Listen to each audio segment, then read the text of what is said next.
Hello students, అందరూ ఎలా ఉన్నారు? నేను మీ Krishnamurthy, chemistry faculty. Welcome to వీకెమ్ అకాడమీ. సో ఆల్రెడీ ప్రిపరేషన్ అయితే లాస్ట్ డే వచ్చేసి, ఎందుకంటే 17th రేపే మీకు ఎగ్జామ్. అందరికీ తెలిసిందే, IP inter first year exam. So మన ఛానల్లో ఆల్రెడీ ఇంపార్టెంట్ 8 మార్క్ క్వశ్చన్స్ ఇచ్చున్నాము, 4 మార్క్ క్వశ్చన్స్ ఇచ్చున్నాము, అలాగే 2 మార్క్ అండ్ 1 మార్క్ అయితే విత్ క్వశ్చన్ ఆన్సర్స్ ఎక్స్ప్లెయిన్ చేశాము. దాంట్లో gun shot 4 marks, gun shot 2 marks కూడా ఇచ్చున్నాం. ఎవరైనా ఈ వీడియోని ఫస్ట్ టైం చూసినట్లయితే డెఫినెట్గా ఛానల్లో కంటెంట్ నచ్చితే సబ్స్క్రైబ్ అయితే చేసుకోవడం మర్చిపోద్దు. అలాగే మీ ఫ్రెండ్స్కి షేర్ చేయండి ఈ ఈ పర్టికులర్ ఛానల్లో ఉన్న కంటెంట్ అయితే, ఓకేనా? సో ఈ వీడియోలో మనం ఏంటంటే లాస్ట్ మినిట్ ప్రిపరేషన్ టిప్స్ అవ్వచ్చు, అలాగే పేపర్ ప్రజెంటేషన్ టిప్స్ కూడా మనం ఈ వీడియోలో ప్రజెంట్ చేయబోతున్నాం. జనరల్గా ఇప్పుడు ఈ లాస్ట్ డే, ఈ 16th మార్చ్ 2026లో మీరేం చేయాలి? ఈ లాస్ట్ డే అంటే సింపుల్గా ఇప్పటి వరకు చదివింది ఒక్కసారిగా రివైజ్ చేసుకోవాలి. అండ్ ద మోస్ట్ ఇంపార్టెంట్ని ఒక్కసారిగా you have to go through it. అంటే అది 8 మార్క్స్ అవ్వచ్చు, 4 మార్క్స్ అవ్వచ్చు, దాంట్లో డెఫినెట్గా వచ్చే క్వశ్చన్స్ ప్రాబబిలిటీ అన్ని కూడా చెప్పున్నాం మనం. అలాంటి క్వశ్చన్స్ ఏంటంటే ఒక్కసారిగా రివైజ్ చేసుకోవాలి. అంటే ఫ్రెష్గా ఏది ఇప్పటిదాకా చదవని క్వశ్చన్ ఇప్పుడు ట్రై చేస్తాం అనుకోవటం కరెక్ట్ కూడా కాదు. కాబట్టి ఈ పర్టికులర్ డేలో మీరేంటంటే ఓవరాల్గా మార్నింగ్ నుంచి ఈవినింగ్ వరకు, ఆర్ మార్నింగ్ నుంచి ఈవినింగ్ 8 o'clock ఆర్ 9 o'clock వరకు, సో మీరు ప్రాపర్గా ఏంటంటే అన్ని క్వశ్చన్ అండ్ ఆన్సర్స్ ఏవైతే ఇప్పటిదాకా చదివారో, నిన్నటి వరకు ఏదైతే చదివారో అదే మళ్ళీ రివిజన్ చేయాలి. అది ఫస్ట్ పాయింట్. అలాగే పాయింట్ నెంబర్ 2, సో మీరు 85 out of 85 కానీ స్కోర్ చేయాలనుకుంటే వాళ్ళు మాత్రం డెఫినెట్గా 1 మార్క్ క్వశ్చన్ అండ్ ఆన్సర్స్ అన్నీ చదవాలి. ఎందుకంటే నేను 1 మార్క్ అనేవి దాంట్లో గన్ షాట్ లేకపోతే వెరీ ఇంపార్టెంట్ అనేది ఎక్కడ ఇవ్వాల. ఎందుకంటే 85 out of 85 టార్గెట్ పెట్టుకునేటప్పుడు 1 మార్క్ క్వశ్చన్ ఆన్సర్స్లో మీరు ఎక్కడ కూడా చాయిస్ అనేది తీసుకోకూడదు. సో అన్ని క్వశ్చన్ ఆన్సర్స్ చదవటం అనేది మంచిది.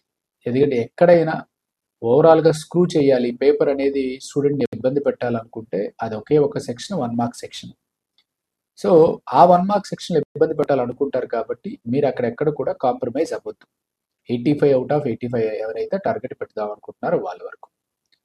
సో మోర్ ఓవర్ ప్రిపరేషన్ టైంలో ప్రాపర్గా హైడ్రేట్ అవ్వండి, అలాగే ప్రాపర్గా హెల్త్ కేర్ అయితే తీసుకోండి. లాస్ట్ ఎగ్జామ్ కాబట్టి రైట్, రేపటితో ఎగ్జామ్స్ కూడా క్లోజ్ అవుతాయి కాబట్టి అది హెల్త్ టిప్. ఇది కాకుండా when it comes to paper ప్రజెంటేషన్కి వచ్చేసరికి, సో మనం ఫస్ట్ థింగ్ ఏంటంటే ఎగ్జామ్లోకి వెళ్ళేటప్పుడు మన కాన్ఫిడెన్సే మనల్ని కాపాడుతుంది. Self confidence is the key of success. అది చాలా చాలా ఇంపార్టెంట్. ఆ కాన్ఫిడెన్స్ అనేది ఎగ్జామ్ చివరి వరకు కూడా మీరు మెయింటైన్ చేసుకోగలిగితే మీకు అది డెఫినెట్గా హెల్ప్ అవుతుంది త్రూ అవుట్ ఎగ్జామ్ హాల్లో వెళ్ళిన తర్వాత ప్రాపర్గా పర్టికులర్స్ అన్ని కూడా మీ ఆన్సర్ బుక్లో ఎంటర్ చేసుకున్న తర్వాత ఎస్పెషల్లీ 2 మార్క్స్ సెక్షన్ బి ఏదైతే ఉందో అది ఎటే స్ట్రెచ్లో రాయడానికి ట్రై చేయండి. మీరు section A or section B or section C or section D, ఈ 4 సెక్షన్లో ఏ సెక్షన్ మీరు సెలెక్ట్ చేసుకున్నా కూడా, 4 సెక్షన్లో ఏ సెక్షన్ మీరు సెలెక్ట్ చేసుకున్నా కూడా ఒకటి గుర్తుపెట్టుకోండి, మీరు ఏదైనా సెక్షన్ స్టార్ట్ చేయండి, ఎటే స్ట్రెచ్లో ఆ సెక్షన్ని కంటిన్యూ చేసి మొత్తం ఆ సెక్షన్ కంప్లీట్ అయినాక నెక్స్ట్ సెక్షన్కి మూవ్ అవ్వండి. అది చాలా చాలా ఇంపార్టెంట్. అండ్ మోర్ ఓవర్ ఏంటంటే వెరీ షార్ట్ ఆన్సర్ రాసేటప్పుడు అన్నీ కూడా ఒకే దగ్గర రాయడానికి ట్రై చేయండి. జంబ్లింగ్ చేయొద్దు, ఆ సెక్షన్లో జంబ్లింగ్ చేయొద్దు. 2 మార్క్ మీకు 8 రాయాలి, 14 రాయాలి 2 మార్క్. సో ఈ 14లో 6 ఒక దగ్గర రాసి ఇంకొక దగ్గర 8 రాస్తాము, ఒక దగ్గర 7 రాసి ఇంకొక దగ్గర 7 రాస్తాము అనేది పెట్టుకోకూడదు. 2 మార్క్స్ అన్నీ కూడా ఒకే స్ట్రెచ్లో ఒకే దగ్గర వచ్చేలాగా ప్లాన్ చేసుకోండి, very short answer type. And letters మీకు 13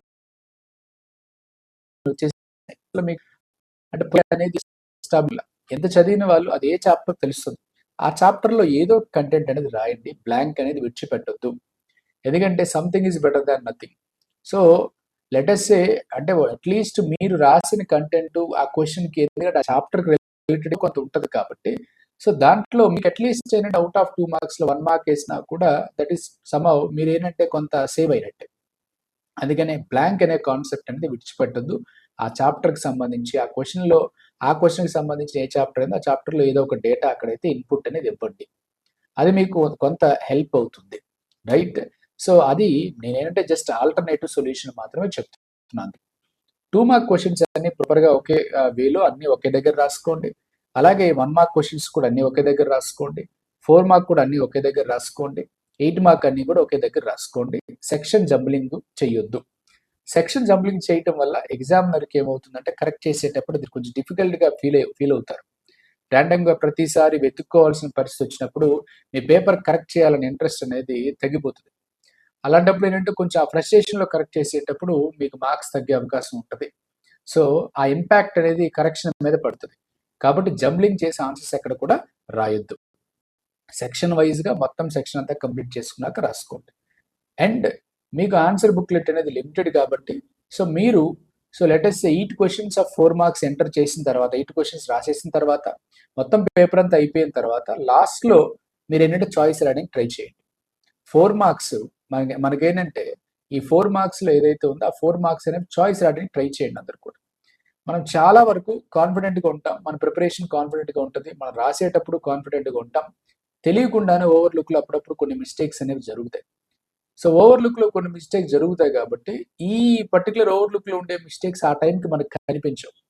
కాబట్టి బ్యాకప్ కింద చాయిస్లో ఏంటంటే 4 మార్క్స్ కానీ 8 మార్క్స్ కానీ మీరు రాసి పెట్టుకుంటే ఒకవేళ అక్కడ మీరు రాసిన రెగ్యులర్ క్వశ్చన్ అండ్ ఆన్సర్స్లో మీకు ఎక్కడైనా మార్క్స్ తగ్గిపోతే అంటే 4 మార్క్స్ బదులు అక్కడ 3 వచ్చి ఈ చాయిస్లో రాసిన దగ్గర 4 మార్క్స్కి వచ్చాయి అనుకోండి, బెటర్గా రాశారనుకోండి, అప్పుడు ఇది కన్సిడర్ చేసే అవకాశం ఉంటుంది.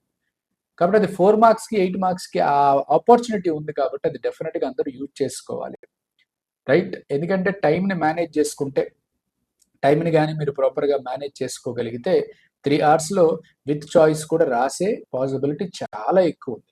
మనం కాన్ఫిడెంట్గా ప్రిపేర్ అయ్యి కాన్ఫిడెంట్గా అటెంప్టింగ్ కానీ వెళ్తే అక్కడెక్కడ డైవర్షన్స్ అనేవి లేవు. అది ప్రాపర్గా మీరు థింక్ చేసుకోండి, ఓకేనా?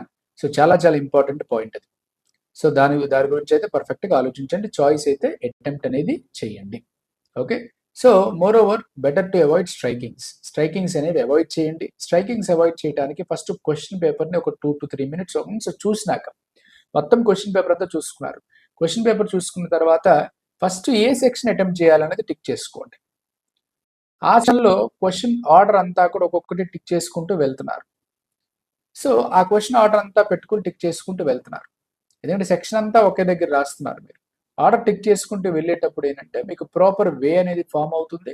సో మీకు అసలు ఫస్ట్ ఏ క్వశ్చన్ రాయాలి, ఫస్ట్ ఏ సెక్షన్ రాయాలి అంటే ముందే you're making up your mind before attempting the answer script.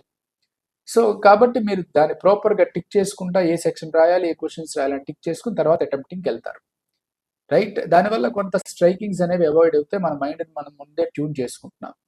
పొరపాటున ఒకవేళ స్ట్రైకింగ్ వచ్చింది ఇన్ కేస్ తెగ దాన్ని అక్కడే ఏంటంటే స్క్రాచెస్ పెట్టినట్టు మొత్తం పేపర్ చిరిగిపోయేటట్టు స్ట్రైకింగ్ చేయాలన్న ఆలోచన అయితే పెట్టుకోవద్దు, రైట్? ఒక సింగిల్ లైన్ ఒక్కొక్కసారి ఏమవుతుందంటే అలాగే మొత్తం క్వశ్చన్ అంతా ఆన్సర్ అంతా రాసేసిన తర్వాత మీకు ఆన్సర్ తప్పని తెలిసింది, మరి స్ట్రైక్ చేసేసారు, రైట్? వీలైతే ఇన్విజిలేటర్ దగ్గర పిలిపించుకొని సైన్ పెట్టించుకోండి. So this strike is done by me అని చెప్పేసి అప్పుడు ఒకసారి స్ట్రైక్ పెడితే అక్కడ ఇన్విజిలేటర్ సైన్ పెట్టుకోవటం. అలాగే పేపర్ ఎండింగ్ అయిపోయిన తర్వాత మొత్తం ఇంకేం లేదు, మొత్తం అంతా అటెంప్ట్ చేసేసారు. అన్ని అటెంప్ట్ చేసిన తర్వాత ఏంటంటే మీరు ఏం చేస్తారు, బ్లాంక్ షీట్ ఉంటుంది లాస్ట్లో, ఎంటీ షీట్ ఉంటుంది. ఆ ఎంటీ షీట్ అయిన తర్వాత మొత్తం కొట్టేసేయండి. ఒక సింగిల్ లైన్ స్ట్రైక్ ఇచ్చేసి అక్కడ మీరు ఏంటంటే ఇన్విజిలేటర్ చేత సైన్ పెట్టించుకోండి, ఓకేనా? సో అలాగే జెల్ పెన్స్ అనేవి అవాయిడ్ చేయండి, ఓన్లీ బాల్ పాయింట్ పెన్సే వాడండి, రైట్? ప్రాపర్గా మార్జిన్స్ ప్రాపర్గా గీసుకోండి, సైడ్ హెడ్డింగ్స్ ప్రాపర్గా పెట్టండి ఎక్కడైనా అవకాశం ఉండేటప్పుడు, రైట్? సో ఆ రిప్రజెంటేషన్ వల్ల ఏంటంటే సైడ్ హెడ్డింగ్స్ ప్రాపర్గా పెట్టి మరి ఎక్కువ ఓవర్ రైటింగ్ వెళ్ళకుండా లేకపోతే ఓవర్ రిప్రజెంటేషన్కి వెళ్ళకుండా ఒక డీసెంట్ సింపుల్ రిప్రజెంటేషన్లో మీరు చేసుకుంటూ వెళ్ళినట్లయితే మీ రిప్రజెంటేషన్ వల్ల మీ పేపర్ అనేది మంచి బ్యూటిఫుల్గా కనిపించేటప్పుడు దాంట్లో ఉండే అంటే క్వశ్చన్ ఆన్సర్స్లో చిన్న చిన్న మిస్టేక్స్ ఉన్న అవాయిడ్ అవుతాయి అన్నదే ఒకటి ఉద్దేశం, అంతకుమించి ఏం లేదు. హోప్ ఇట్ ఈస్ క్లియర్ అండి. సో ఈ టిప్స్ అన్ని ఫాలో అవుతారు అనుకుంటున్నాను. సో రేపు ఎగ్జామ్ అయితే బెటర్గా రాయండి. So I wish you all the best everyone. So అలాగే ఇంకా మీకు సపోర్ట్ ఏ రకంగా కావాలన్నా కూడా ఏ వీడియో మీరు కామెంట్ బాక్స్లో పెట్టినా కూడా కామెంట్లో నేను ఆ కామెంట్కి రిప్లై ఇస్తాను. సో మన ఛానల్లో ఐపీ 2026 సంబంధించిన ప్రతి కంటెంట్ అప్లోడ్ అయి ఉంది. ఒక కంటెంట్ అయితే మీకు చూడండి, right? Once again wish you all the best and thanks for watching. So ఇప్పటి వరకు సబ్స్క్రైబ్ చేసుకోకపోతే సో ఒకసారి నా ఛానల్ అయితే సబ్స్క్రైబ్ చేసుకోండి. Thank you.